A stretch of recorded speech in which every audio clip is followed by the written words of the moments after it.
క్రైస్తవులకొస్తే నిత్యమైన జీవితం కాదు. నడుచుకుంటే నిత్యమైన జీవితం. ఇది ముఖ్యంగా మైండ్‌లో పెట్టుకోండి.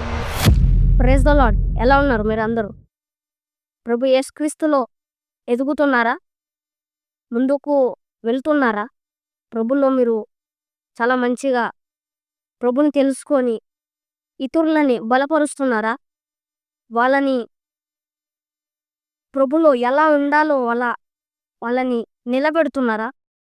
ఎందుకంటే ఇవన్నీ చాలా అవసరం మనకి. ప్రభు వచ్చిన తర్వాత మనల్ని నువ్వు వచ్చావు, చాలా మంచి చేశావు అని అడుగుతాడు. కానీ దీనికన్నా ముఖ్యంగా నువ్వు వచ్చి ఏం చేశావు? ఇదేనా నువ్వు చేసిందని అడుగుతాడు.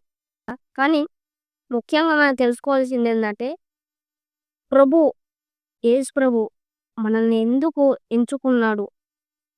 ఆయన భూమి పైన వచ్చి ఇలాంటి బాధలు పడి ఆయన మనకి నిత్యమైన జీవితం ఎందుకు ఇస్తున్నాడు?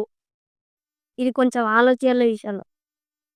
మనం మన జీవితంలో ప్రభులోకి వెళ్ళాము, మన జీవితాన్ని కాపాడుకున్నాము ఇది కాదు.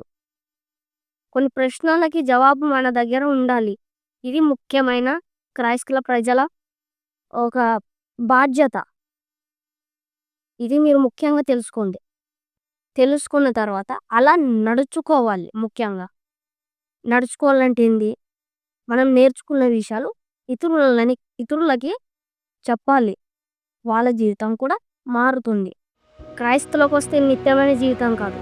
నడుచుకుంటే నిత్యమైన జీవితం. ఇది ముఖ్యంగా మైండ్‌లో పెట్టుకోండి. ఒక క్రైస్తవ జీవితానికి ఇదే ఒక ముఖ్యమైన మాట.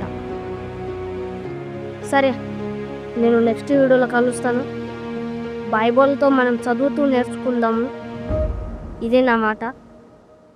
మీరు కూడా ఈ వీడియో నచ్చినట్లయితే ఏం చేయాలో మీకు తెలుసు. చాలామంది చెప్తారు కూడా. కానీ నేను బలవంతంగా మీకు చెప్పాను.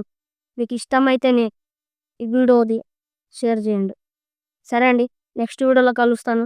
మీ అందరికీ దేవుడు దీవించును గాక. God bless you.